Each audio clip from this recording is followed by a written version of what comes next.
ನಮಸ್ಕಾರ. K2 ಕನ್ನಡ ನ್ಯೂಸ್ಗೆ ಸ್ವಾಗತ. ವೀಕ್ಷಿಸಿ ಈ ದಿನದ ಸುದ್ದಿಗಳ ರೌಂಡ್ ಅಪ್.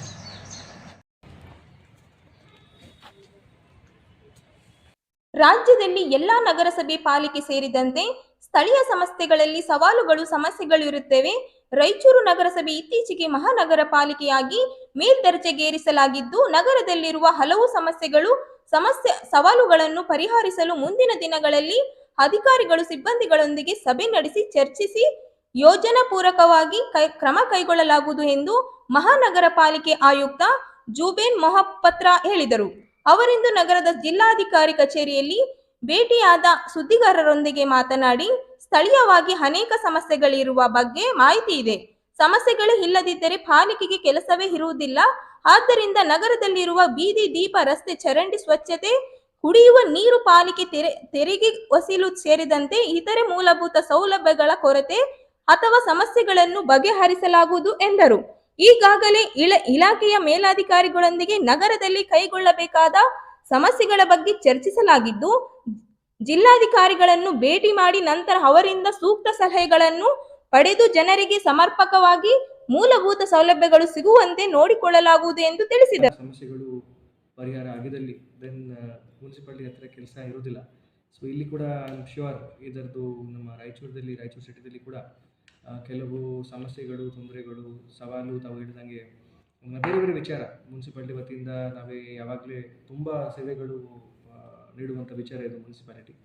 ಸೊ ಅದರಿಂದ ದಾರಿ ದೀಪ ಆಗಲಿ, ಬೀದಿ ದೀಪ ಆಗಲಿ, ದಾರಿ ರಸ್ತೆಗಳದ್ದು ಸಮಸ್ಯೆ ಆಗಲಿ, ಚರಂಡಿ ಸಮಸ್ಯೆ ಆಗಲಿ, ಮತ್ತು ಒಂದು ಸುಲಭವಾಗಿ ಮುನ್ಸಿಪಾಲಿಟಿ ಟ್ಯಾಕ್ಸ್ ಕಟ್ಟುವಂಥ ವಿಚಾರ ಆಗಲಿ, ಇದು ಎಲ್ಲ ವಿಚಾರಗಳು ನಾನೇ ಈಗ ಹೊಸದಾಗಿ ಬಂದಿದ್ದೀನಿ, ಒಂದು ದಿವಸ ಜಸ್ಟ್ ಆಗಿದೆ. ಸೊ ನಮ್ಮ ಸ್ಟಾಫ್ ಒಟ್ಟಿಗೆ ಮತ್ತು ನಮ್ಮ ಸೀನಿಯರ್ಸ್ ಒಟ್ಟಿಗೆ ಮಾನ್ಯ ಕಾರ್ಯದರ್ಶಿ ಮೇಡಮ್ ಇವತ್ತು ನಮಗೆ ಸ್ವಲ್ಪ ಗೈಡೆನ್ಸ್ ನೀಡಿದರು. ಮಾನ್ಯ ಜಿಲ್ಲಾಧಿಕಾರಿ ಅವರಿಗೆ ನಾನೀಗ ಭೇಟಿ ಆಗಲಿಕ್ಕಿದೆ.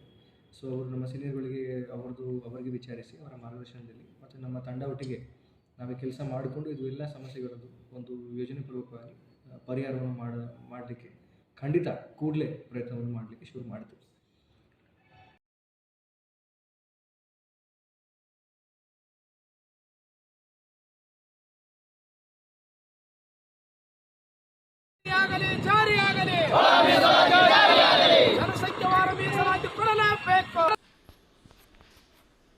ಸುಪ್ರೀಂ ಕೋರ್ಟ್ ಆದೇಶದಂತೆ ವಿಳಂಬನ ಧೋರಣೆ ಮಾಡದೆ ಈ ಕೂಡಲೇ ಒಳ ಮೀಸಲಾತಿ ಜಾರಿ ಮಾಡಬೇಕು ಎಂದು ಆಗ್ರಹಿಸಿ ಮಾದಿಗ ಸಮುದಾಯಗಳ ಸ್ವಾಭಿಮಾನದ ಒಕ್ಕೂಟ ಜಿಲ್ಲಾಧಿಕಾರಿಗಳ ಮೂಲಕ ಮುಖ್ಯಮಂತ್ರಿಗಳಿಗೆ ಮನವಿ ಸಲ್ಲಿಸಿ ಒತ್ತಾಯಿಸಿದ್ದಾರೆ. ಭಾರತದ ಪ್ರಜಾಪ್ರಭುತ್ವದಲ್ಲಿ ವ್ಯವಸ್ಥೆಯಲ್ಲಿ ಸಂವಿಧಾನ ಶಿಲ್ಪಿ ಡಾಕ್ಟರ್ BR ಅಂಬೇಡ್ಕರ್ ಅವರು ರಚಿಸಿದ ಸಂವಿಧಾನದ ಪೀಠಿಕೆಯಲ್ಲಿ ಎಲ್ಲರಿಗೂ ನ್ಯಾಯ ಸಿಗಬೇಕು ಎನ್ನುವ ಆಶಯವನ್ನು ಬರೆದಿದ್ದಾರೆ. ಅದರ ಅನುಷ್ಠಾನಕ್ಕಾಗಿ ಸಂವಿಧಾನ 15.15ರ ಅನುಚ್ಛೇದದಲ್ಲಿ ಶೋಷಿತ ಸಮುದಾಯಗಳು ಸಮಾನವಾಗಿ ಬದುಕಲು ಮೀಸಲಾತಿ ಕಲ್ಪಿಸುವ ಮೂಲಭೂತ ಹಕ್ಕನ್ನು ನೀಡಿದ್ದಾರೆ. ಆದರೆ ಕರ್ನಾಟಕ ರಾಜ್ಯದಲ್ಲಿ ಚರ್ಮಗಾರಿಕೆಗೆ ಸಂಬಂಧಿಸಿದ ಮಾದಿಗ, ಸಮಗಾರ, ಡೋಹರ, ದಕ್ಕಹಾಗ, ಮಚ್ಚಗಾರ ಮತ್ತು ಇತರೆ ಜಾತಿಗಳಿಗೆ ಅವರ ಜನಸಂಖ್ಯೆಗೆ ಅನುಗುಣವಾಗಿ ಮೀಸಲಾತಿ ಸಿಗದಿರುವ ಕಾರಣ ಇವರು ಸಾಮಾಜಿಕ, ಶೈಕ್ಷಣಿಕ ಮತ್ತು ರಾಜಕೀಯವಾಗಿ ತೀರಾ ಹಿಂದುಳಿದಿದ್ದಾರೆ ಎಂದು ಆರೋಪಿಸಿದರು. ನ್ಯಾಯ ಸದಾಶಿವ ಆಯೋಗದ ವರದಿಯ ಒಳ ಮೀಸಲಾತಿ ವರ್ಗೀಕರಣದ ಶಿಫಾರಸನ್ನು ಪರಿಗಣಿಸಿ ಹೆಚ್ಚಳವಾಗಿರುವ ಮೀಸಲಾತಿಯ 17% ಅನುಪಾತದಲ್ಲಿ ಹೆಚ್ಚುವರಿ 2% ಮೀಸಲಾತಿಯನ್ನು ಜಾತಿ ಜನಸಂಖ್ಯೆಗೆ ಅನುಗುಣವಾಗಿ ABCD ವರ್ಗೀಕರಣದ ಗುಂಪುಗಳಿಗೆ ಸಮಾನವಾಗಿ ಹಂಚಬೇಕು. ಅದರಲ್ಲಿ ಮಾದಿಗ ಮತ್ತು ಸಂಬಂಧಿತ ಜಾತಿಗಳಿಗೆ 7% ಮೀಸಲಾತಿ ನಿಗದಿಪಡಿಸಬೇಕು. ಸಚಿವ ಸಂಪುಟ ನಿರ್ಣಯಿಸಿದಂತೆ ಒಳ ಮೀಸಲಾತಿ ಜಾರಿಯಾಗುವವರೆಗೂ ಸರ್ಕಾರಿ ಹುದ್ದೆಗಳಲ್ಲಿ ಸುಮಾರು 37,000 ಹುದ್ದೆಗಳ ನೇಮಕಾತಿ ತಡೆಹಿಡಿಯಬೇಕು. ನಿಜವಾದ 49 ಅಲೆಮಾರಿಗಳನ್ನು ಪ್ರತ್ಯೇಕವಾಗಿ ಗುರುತಿಸಿ 1%ಕ್ಕಿಂತ ಹೆಚ್ಚು ಒಳ ಮೀಸಲಾತಿಯನ್ನು ನೀಡಿ ಪ್ರತ್ಯೇಕ ಅಭಿವೃದ್ಧಿ ನಿಗಮವನ್ನು ಸ್ಥಾಪಿಸಬೇಕು ಎಂದು ಆಗ್ರಹಿಸಿದರು. 7 ನ್ಯಾಯಾಧೀಶರ ನ್ಯಾಯಪೀಠವು ಒಳ ಮೀಸಲಾತಿ ಜಾರಿ ಮಾಡತಕ್ಕಂಥದ್ದು ಅತ್ಯಂತ ಸಂವಿಧಾನಬದ್ಧ ಹಕ್ಕು. ಅದನ್ನು ಆಯಾ ರಾಜ್ಯ ಸರ್ಕಾರವೇ ಜಾರಿ ಮಾಡಲಿಕ್ಕೆ ಅಧಿಕಾರ ಇದೆ ಅಂತೇಳಿ ಏನು ಆದೇಶ ಹೊರಡಿಸಿದೆ. ಆ ಆದೇಶದ ನಂತರ ಎಚ್ಚೆತ್ತುಕೊಂಡ ರಾಜ್ಯ ಸರ್ಕಾರ HN ನಾಗಮೋಹನ್ ದಾಸ್ ಅವರ ನೇತೃತ್ವದಲ್ಲಿ ಏಕ ಸದಸ್ಯತ್ವ ಆಯೋಗದ ರಚನೆ ಮಾಡಿದೆ. 2 ತಿಂಗಳ ಅವಧಿಯಲ್ಲಿ ಏನಂತ ಜಾರಿ ಮಾಡ್ತೀವಿ ಅಂತ ಹೇಳಿದ್ರು ಸಹಿತ 4 ತಿಂಗಳ ಕಳೆದರೂ ಸಹಿತ ಈವರೆಗೆ ಜಾರಿ ಮಾಡದೆ ವಿಳಂಬ ಮಾಡ್ತಾ ಇದೆ. ಹಾಗಾಗಿ ಇವೇನು ಕಳೆದ 30 ವರ್ಷಗಳಿಂದ ಹೋರಾಟ ಮಾಡಿದ ಪ್ರತಿಫಲವಾಗಿ ನ್ಯಾಯಮೂರ್ತಿ ಎ.ಜೆ. ಸದಾಶಿವ ಅವರು ವರದಿಯನ್ನು 2012ರ ಜೂನ್ 12ರಂದು ಏನು ಸರ್ಕಾರಕ್ಕೆ ಸಲ್ಲಿಸಿದೆ ಅದು ಅತ್ಯಂತ ನ್ಯಾಯವಾಗಿದೆ. ಆ ವರದಿಯಂತೆಯೇ ಈ ಸರ್ಕಾರ ಕೂಡಲೇನಂದ್ರ SCಯಲ್ಲಿ 101 ಜಾತಿಗಳಿಗೆ, ಮಾದಿಗರಿಗೆ 6%, ಬಲಿಯ ಮತ್ತು ಸಂಬಂಧಿತ ಜಾತಿಗಳಿಗೆ 5%, ಬೋವಿ, ಬಂಜಾರಿ ಇತರೆ ಸಮಾಜಗಳಿಗೆ 3% ಮತ್ತು ಇತರೆ ಅಲೆಮಾರು ಸಮುದಾಯಗಳಿಗೆ 1%, ಒಟ್ಟಾರೆ 15% ಒಳ ವರ್ಗೀಕರಣ ಮಾಡಿ ಏನಂದ್ರೆ ಜಾರಿ ಮಾಡಬೇಕಂತೇಳಿ ಇವತ್ತು ರಾಜ್ಯಾದ್ಯಂತ ಎಲ್ಲ ಜಿಲ್ಲಾ ಕೇಂದ್ರಗಳಲ್ಲಿ ಒಳ ಮೀಸಲಾತಿ ಜಾರಿಗಾಗಿ ಮಾದಿಗ ಸಮುದಾಯಗಳ ಸ್ವಾಭಿಮಾನದ ಒಕ್ಕೂಟದ ಅಡಿಯಲ್ಲಿ ಎಲ್ಲ ದಲಿತ ಪರ, ಒಳ ಮೀಸಲಾತಿ ಪರ ಎಲ್ಲ ಸಂಘಟನೆಗಳು ಒಟ್ಟಾಗಿ ಇವತ್ತು ರಾಜ್ಯದ ಏಕಾಗ್ರತೆ ಸರ್ಕಾರಕ್ಕೆ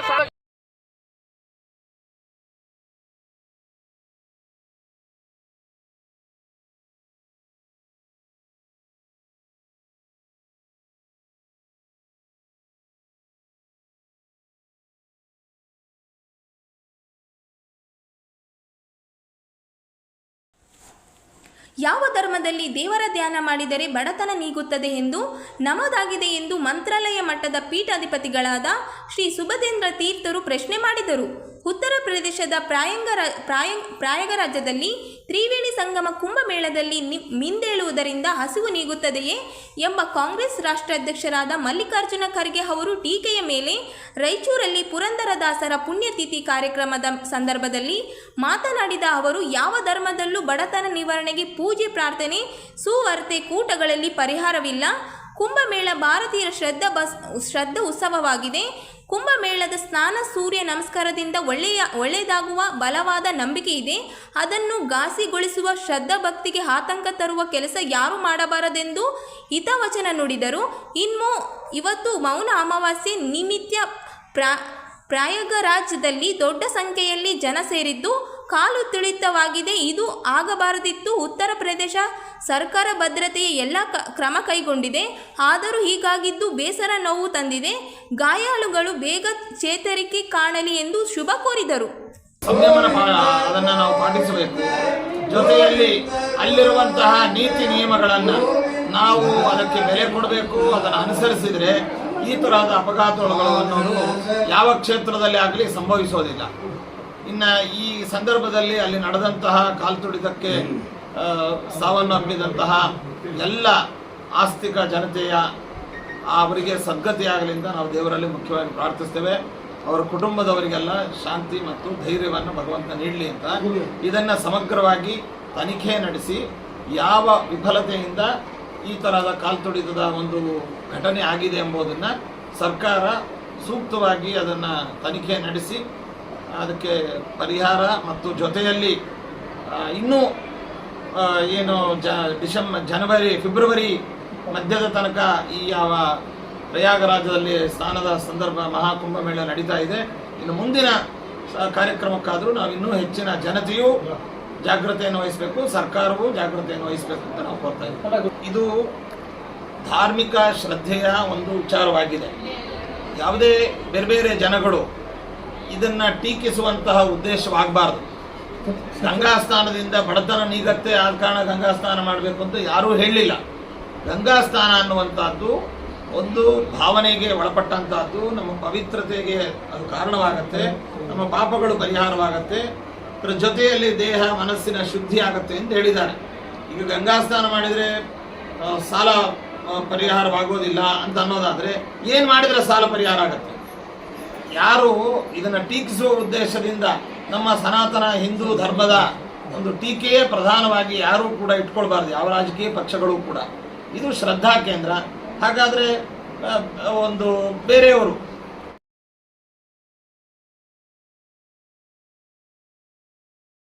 ದೇವಪ್ಪ ಜಗತ್ಕಾಲ್ ಪ್ರಧಾನ ಕಾರ್ಯದರ್ಶಿ ಕರ್ನಾಟಕ ರಾಜ್ಯ ರೈತ ಸಂಘ ಹಾಗೂ ಹಸಿರು ಸೇನೆ ಜಿಲ್ಲಾಧ್ಯಕ್ಷರನ್ನಾಗಿ ಅಬ್ದುಲ್ ಮಜೀದ್ ಬಿಚಾಲಿ ಅವರನ್ನು ನೇಮಕ ಮಾಡಲಾಗಿದೆ ಎಂದು ಮಾಜಿ ಜಿಲ್ಲಾಧ್ಯಕ್ಷ ಲಕ್ಷ್ಮಣಗೌಡ ಕಡಗಂದೋಡಿ ಅವರು ಹೇಳಿದರು.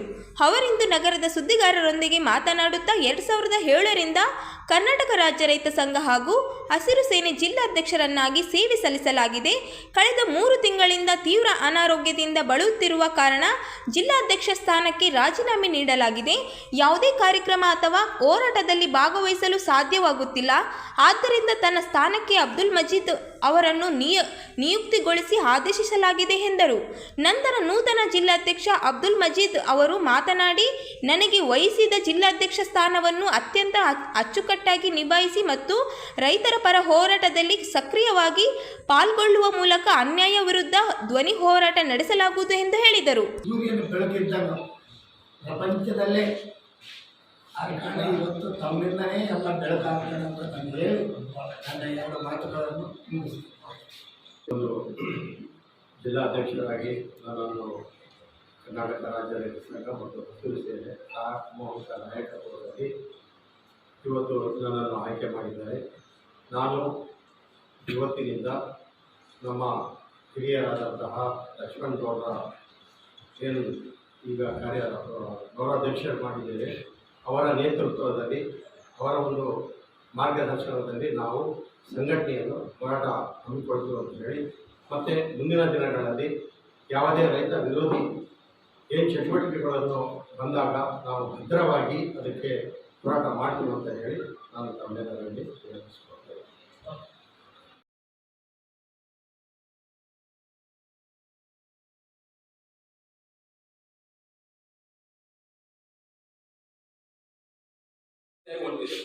ಉದಾಹರಣೆ ಗುಜರಾತ್ನಲ್ಲಿ ಹೈಕೋರ್ಟ್ನಲ್ಲಿ ಆರ್ಎಸ್ಎಸ್ನ ಹಿಂದೂ ರಾಷ್ಟ್ರ ವಿರೋಧಿಸಿ ಜನವರಿ 30ರಂದು ಲಿಂಗಸೂರಿನಲ್ಲಿ ಜನತಾ ಸಮಾವೇಶ ಹಮ್ಮಿಕೊಳ್ಳಲಾಗಿದೆ ಎಂದು ಫ್ಯಾಸಿಸ್ಟ್ ವಿರೋಧಿ ಜನತಾ ರಂಗದ ಮುಖಂಡ ಎಂಆರ್ ಬೇರಿ ಅವರು ಹೇಳಿದರು. ಅವರಿಂದು ನಗರದ ಸುದ್ದಿಗಾರರೊಂದಿಗೆ ಮಾತನಾಡುತ್ತಾ, ಲಿಂಗಸೂರು ಪಟ್ಟಣದ ಬೈಪಾಸ್ ರಸ್ತೆಯಲ್ಲಿನ ಆಯ್ದಕ್ಕಿ ಲಕ್ಕಮ್ಮ ಮೈದಾನದಲ್ಲಿ ಸಮಾವೇಶ ನಡೆಯಲಿದ್ದು, ವಿವಿಧ ಸ್ವಾಮೀಜಿಗಳು, ಪ್ರಗತಿಪರ ಸಂಘಟನೆಗಳ ಮುಖಂಡರು ಪಾಲ್ಗೊಳ್ಳಲಿದ್ದಾರೆ. ಬಿಜೆಪಿ ಹಾಗೂ ಆರ್ಎಸ್ಎಸ್ನ ಮನೋವಾದಿ ಸಿದ್ಧಾಂತದಿಂದ ನಮ್ಮ ಸಂವಿಧಾನಕ್ಕೆ ಧಕ್ಕೆ ಬಂದಿದೆ. ಸಂವಿಧಾನ ರಕ್ಷಣೆ ನಮ್ಮ ಮೂಲ ಉದ್ದೇಶವಾಗಿದೆ ಎಂದರು. ಗಾಂಧೀಜಿಯನ್ನು ಕೊಂದ ದಿನ ಜನವರಿ 30 ಆಗಿದ್ದು, ಅದೇ ದಿನ ಸಮಾವೇಶ ನಡೆಯಲಿದೆ. ದೇಶದ ಸಂವಿಧಾನವನ್ನು ಧಿಕ್ಕರಿಸಿ ಕಾರ್ಪೊರೇಟರ್ ಮನೋವಾದವನ್ನು ಹೇರುತ್ತಿದೆ. ಇಂದು ರಾಷ್ಟ್ರ ನಿರ್ಮಾಣ ಮಾಡಲು ಕುತಂತ್ರ ರೂಪಿಸಿರುವ ಆರ್ಆರ್ಎಸ್ ಬಿಜೆಪಿ ಆಡಳಿತ ವ್ಯವಸ್ಥೆಯಿಂದ ಪ್ರಜಾಪ್ರಭುತ್ವ ಮಾರಕವಾಗಿದೆ ಎಂದರು. ಡಾಕ್ಟರ್ ಅಂಬೇಡ್ಕರ್ ಅವರಿಗೆ ಅವಮಾನ ಮಾಡಿದ ಕೇಂದ್ರ ಗೃಹ ಸಚಿವ ಅಮಿತ್ ಶಾ ರಾಜೀನಾಮೆ ನೀಡಬೇಕು. ನಾಗರಿಕ ಕಾಯ್ದೆ ತಿದ್ದುಪಡಿ ವಾಪಸ್ಸು, ಸಾರ್ವತ್ರಿಕ ಜನಗಣತಿ, 4 ಧಾರ್ಮಿಕ ಸಂಹಿತೆಗಳು ವಾಪಸ್ಸು ಸೇರಿದಂತೆ ವಿವಿಧ ಬೇಡಿಕೆಗಳ ಬಗ್ಗೆ ಸಮಾವೇಶದಲ್ಲಿ ಆಗ್ರಹಿಸಲಾಗುವುದು ಎಂದರು. ಹೆಚ್ಚಿನ ಸಂಖ್ಯೆಯಲ್ಲಿ ಜನರು ಪಾಲ್ಗೊಂಡು ಯಶಸ್ವಿಗೊಳಿಸಬೇಕು ಎಂದು ಒತ್ತಾಯಿಸಿದ್ದಾರೆ. ಏನಂದ್ರೆ ಸಿದ್ಧಾಂತ ಇದೆ ಸರ್. ಈ 4 ವರ್ಣಗಳ ಮೂಲಕ ಬ್ರಾಹ್ಮಣ, ಕ್ಷತ್ರಿಯ, ವೈಶ್ಯ, ಶೂದ್ರ ಅನ್ನುವಂಥದಕ್ಕೆ ವರ್ಣಾಧಾರಿತ ಏನು ಕರ್ತವ್ಯಗಳನ್ನು ಕೊಡ್ತಾರೆ. ಈ ದೇಶದ ಸಂವಿಧಾನ ಇದೆಯಲ್ಲ, ಆ ಮನುಸ್ಮೃತಿಯ ವಿರುದ್ಧವಾಗಿರ್ತಕ್ಕಂಥ ಸಂವಿಧಾನ. ಈ ಸಂವಿಧಾನ ಯಾರು ರಾಷ್ಟ್ರಪತಿ ಆಗ್ಯಾರಲ್ಲ ಸರ್, ರಾಷ್ಟ್ರಪತಿ ಕರೆಕ್ಟು ಯಾಕೆ ಮಾಡಿದ್ರ, ಎಷ್ಟು ಮಾತಾಡ್ಯಾಳ, ಅಲ್ಲಿ ಆದಿವಾಸಿಗಳ ಮೇಲೆ ದೌರ್ಜನ್ಯ ನಡೆದು ಕೊಲೆಗಳಾದಂತ ಏನನ್ನೋದು ಇಂಪಾರ್ಟೆಂಟ್ ಆಗ್ತದೆ. ಗೌರವ ಕೊಡ್ಬೇಕಾಗಿರೋದು ಪ್ರಧಾನಮಂತ್ರಿದು, ಸರ್ಕಾರದ ಆಗ್ಬೇಕಾಗಿತ್ತಲ್ಲ. ಒಂದು ಪಾರ್ಲಿಮೆಂಟ್, ಹೊಸ ಪಾರ್ಲಿಮೆಂಟ್ ಕಟ್ಟುವಾಗ ಅದ್ರ ಉದ್ಘಾಟನೆ ಆಯ್ತು. ಈ ಪಾರ್ಲಿಮೆಂಟಿನ ಮುಖ್ಯಸ್ಥರು ಯಾರು ಸರ್? ಪಾರ್ಲಿಮೆಂಟ್ ಮುಖ್ಯಸ್ಥರು ಯಾರು? ರಾಜ್ಯಪಾಲರು, ರಾಷ್ಟ್ರಪತಿಗಳನ್ನ ಕರೆಯದೇನೆ ಅದು ಉದ್ಘಾಟನೆ ಆಗ್ತದೆ ದೇಶದಲ್ಲಿ.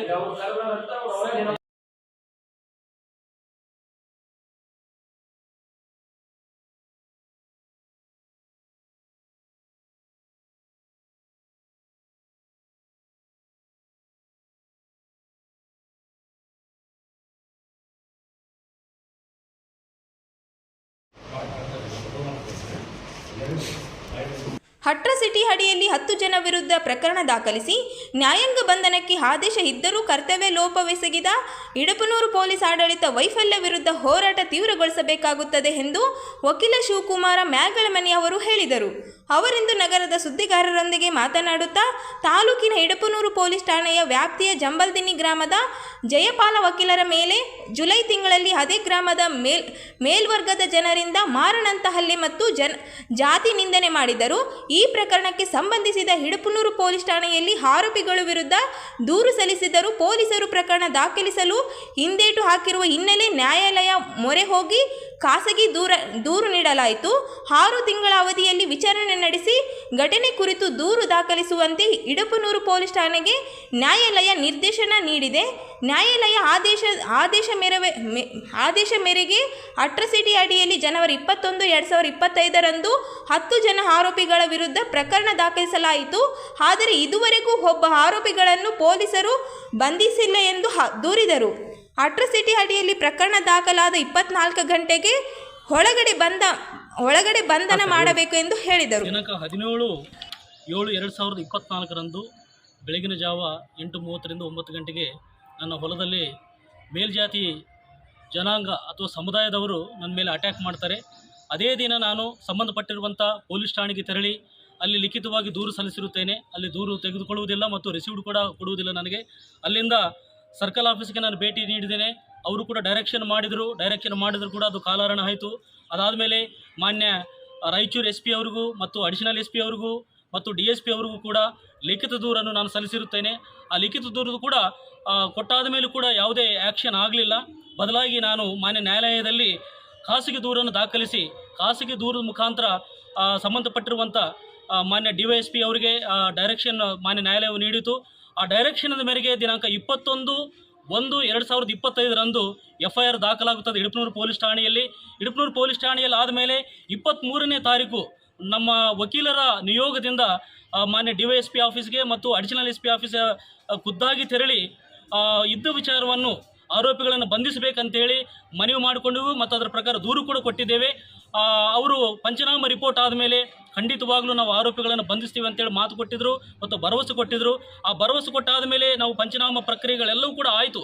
ಅದಾದ ಮೇಲೆ ಪಂಚನಾಮ ಆದಮೇಲೆ ಕೂಡ ಇವತ್ತುವರೆಗೂ ಕೂಡ 8 ದಿನಗಳು ಕಳೆದು ಇವತ್ತು 9ನೇ ದಿನ ಕಾಲಿಡ್ತದೆ. ಇವತ್ತುವರೆಗೂ ಕೂಡ ಯಾವುದೇ ಆರೋಪಿಗಳನ್ನು ಬಂಧನ ಮಾಡಿರುವುದಿಲ್ಲ.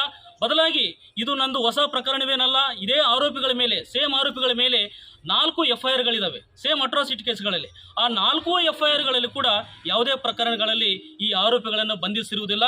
ಮತ್ತು ಮಾನ್ಯ ತಹಶೀಲ್ದಾರ್ ರಾಯಚೂರು ಅವರು ಶಾಂತಿ ಸುವ್ಯವಸ್ಥೆ ಕಾಪಾಡೋದಕ್ಕಾಗಿ CRPC 107ನಲ್ಲಿ ಒಂದು ಕೇಸ್ ಮಾಡ್ತಾರೆ. ಅದಾದ ಮೇಲೆ ಕೂಡ ಈ ಆರೋಪಿಗಳು ಈ ಅಪರಾಧ ಪ್ರವೃತ್ತಿಯನ್ನು ಹೊಂದಿಕೊಂಡು ಅವರ ಚಾಳಿಯನ್ನು ಮುಂದುವರಿಸ್ತಾ ಇದ್ದಾರೆ. ಈಗ ವಕೀಲರಿಗೆ ಈ ರೀತಿಯಲ್ಲಿ ಆದರೂ ಕೂಡ ಮಾನ್ಯ ಪೊಲೀಸ್ ಇಲಾಖೆಯು ಅವರನ್ನು ಬಂಧಿಸುವಲ್ಲಿ ಸಂಪೂರ್ಣವಾಗಿ ವಿಫಲವಾಗಿದೆ ಅಂತೇಳಿ ಈ ಸಮಯದಲ್ಲಿ ನಾನು ಹೇಳಲಿಕ್ಕೆ ಇಚ್ಛಿಸುವಂಥವನಾಗಿದ್ದೇನೆ.